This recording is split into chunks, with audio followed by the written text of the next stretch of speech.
Hey, hello again, whiskey friends. Thanks for joining me for today's episode.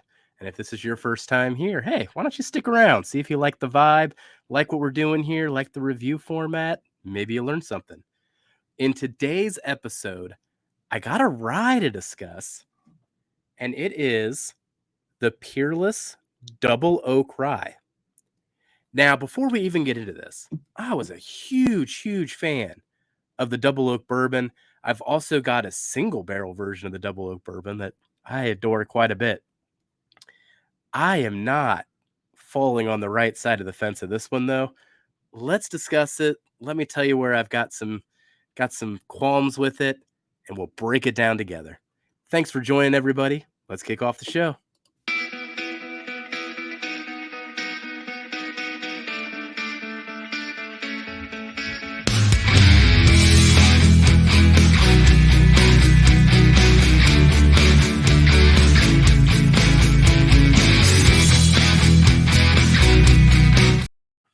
Yeah.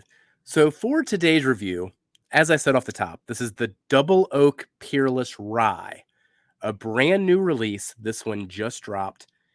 I'm a big fan of Peerless. I've probably got 5 or 6 bottles of Peerless single barrels that are open right now, and the Double Oak on top of that, actually, the Double Oak Bourbon.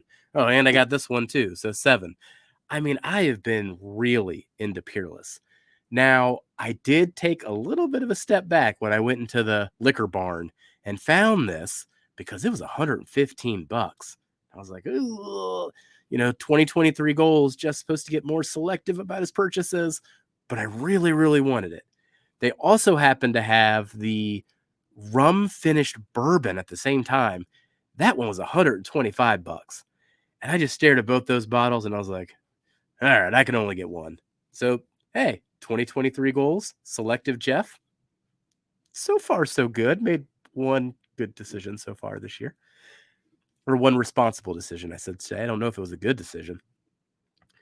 But with this Double Oak Rye, we're going to go through it in the tasting because I'm going to give it a fresh crack here, and then we'll go through where I landed for the review and for the score at the very end.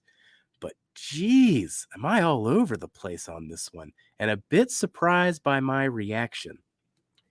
Now, one thing that is occurring to me, and I saw this before when the Double Oak Bourbon first came out, there were people that loved it and there were people that did not like it. And maybe there was a batching thing going on. Maybe that's happening here. I don't know. But let's go through this together. We're going to go through the nose, then we're going to break down the taste, going through the front of the palate, mid palate, into the finish, and then we'll go into the official review. Thank you for joining, everybody. Cheers.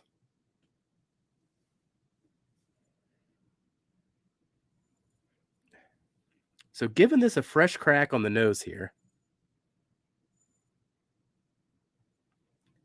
man,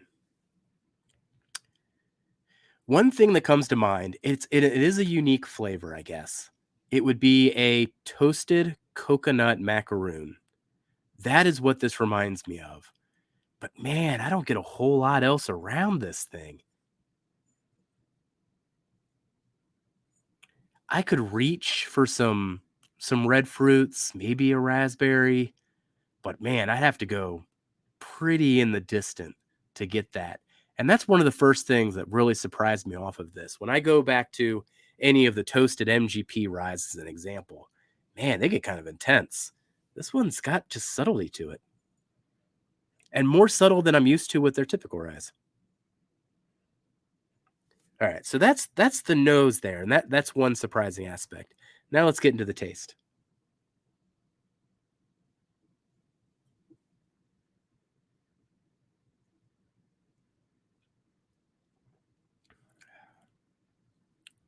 Hmm. Ooh. See, I can positively react to the finish every time, and that's going to be a theme for this. But let's go up front on the palate first. Like when it first enters your mouth, are you getting any flavors off of it? How does it feel? How's that texture feel? For this one, I'm not getting too much at all. Some light brown sugar. Maybe I can reach for the apple. Um, and the mouth feel.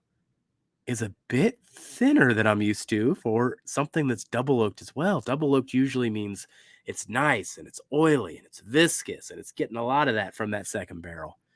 Not this one. This one's light. This one's fluffy, almost to a degree thin. I'm going to go in for another taste here and we'll break down mid palate.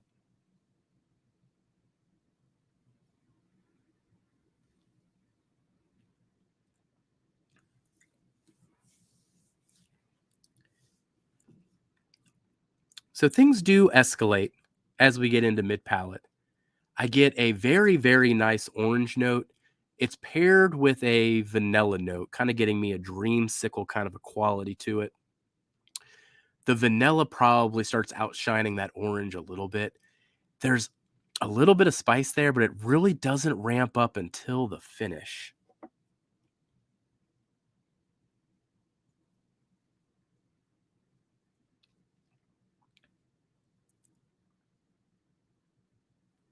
Mm. But then the finish hits. And the finish on this is great.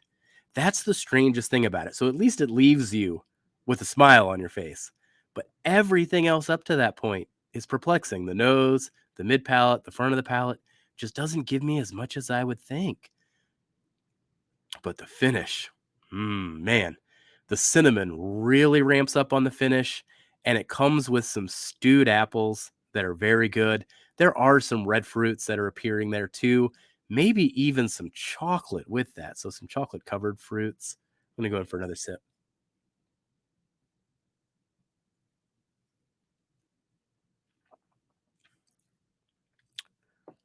Oh, man. And that toasted macaroon, that toasted coconut macaroon comes back, and that's really delicious too.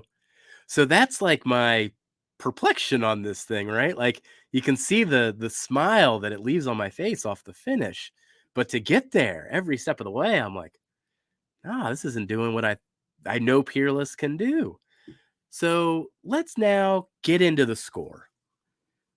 So I'm going to pull the score up here. We'll break it down a little bit. So the scoring system that I use here on the channel now is broken up into these three categories. There's a whole lot of metrics going on behind the scenes with these three categories, but ultimately it gets summarized into flavor.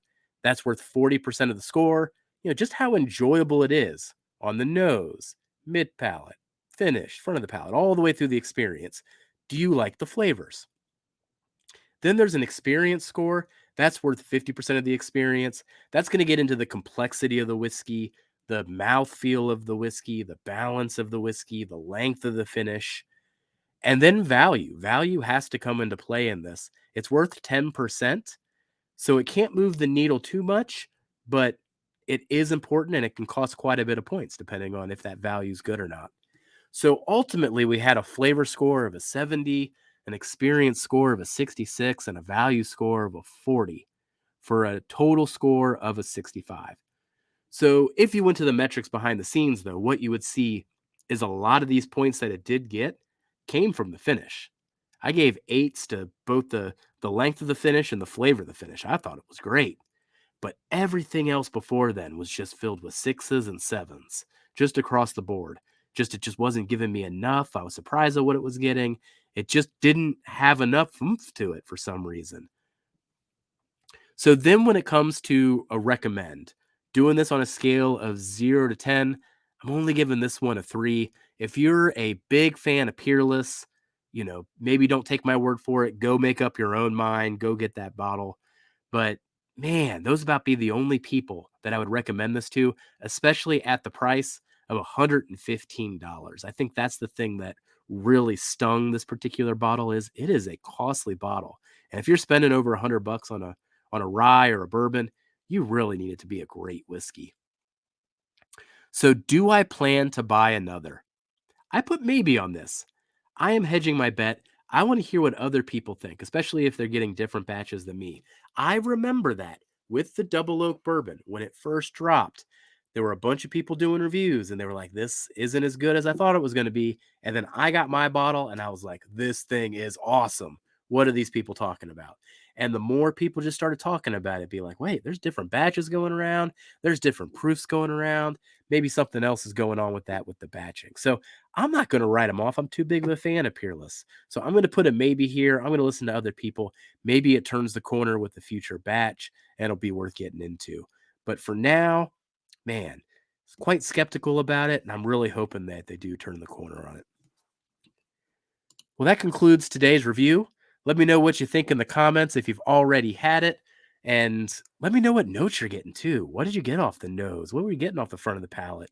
Do you agree with me on the finish? That's where I really need to break it down the details and get some dialogue going with people so I can fully understand this pour.